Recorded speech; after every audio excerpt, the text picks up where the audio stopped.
बिस्मिल्लाहिर्रहमानिर्रहीम। बबलू वॉइस के प्यारे दोस्तों, अस्सलाम वालेकुम। हम चाहते हैं आप हमेशा हंसते रहे, मुस्कुराते रहे, इसलिए आपके लिए हर रोज नए हंसी और कैकों से भरपूर मजेदार किस्से कहानियां लेकर हाजिर होते हैं। आज का किस्सा भी बहुत ही मजेदार है, शुरू करते हैं। लेकिन उससे पहले नए आने वाले दोस्तों से गुजारिश है, हमारे चैनल को सब्सक्राइब करके साथ मौजूद घंटी के बटन को लाजमी दबाएं। इस तरह हमारी हर नई आने वाली वीडियो की अपडेट आपको मिलती रहेगी।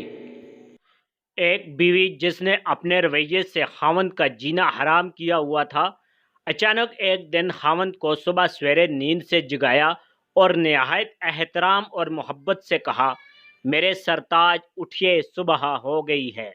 और फिर शानदार तैयार किया हुआ नाश्ता खावंद को पेश किया। खावंद ने बीवी के बदलते रवैये पर हैरत ज़दा हुआ और सहमे हुए पूछ लिया, आज क्या हो गया है तुम्हें? ये अचानक कैसी तब्दीली आ गई है तुम में?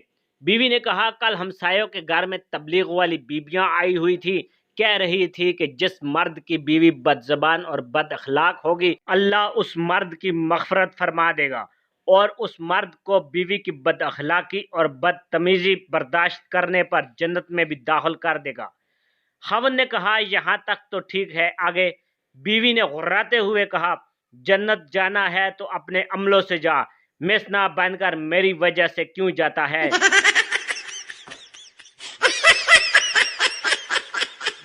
रुको जरा, सबर करो।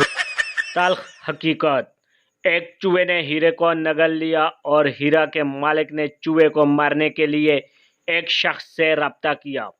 जब शिकारी चूहे को मारने के लिए पहुंचा तो वहां 1000 से ज्यादा चूहे इकट्ठे थे, मगर एक चूहा सबसे अलग बैठा हुआ था। शिकारी ने सबसे अलग बैठे चूहे को देखा और उसे मार डाला, और मालकान हैरान थे कि ये वही चूहा था जिसने हीरा नगल लिया था।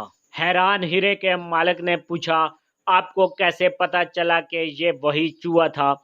शिकारी ने जवाब दिया, बहुत आसान, जब कम ज़र्फ अमीर हो जाते हैं या मुआशरे में कोई मुकाम पाते हैं तो वो दूसरों के साथ मेल मिलाप छोड़ देते हैं। प्यारे दोस्तों, अगर आपको आज का किस्सा पसंद आया फिर वीडियो को लाइक और शेयर ज़रूर करें और कमेंट्स करके अपनी राय से ज़रूर आगाह करें। मेरी नई आने वाली वीडियो तक मुझे इजाज़त दीजिए। अपनी बहुत सारी दुआओं में याद रखिएगा।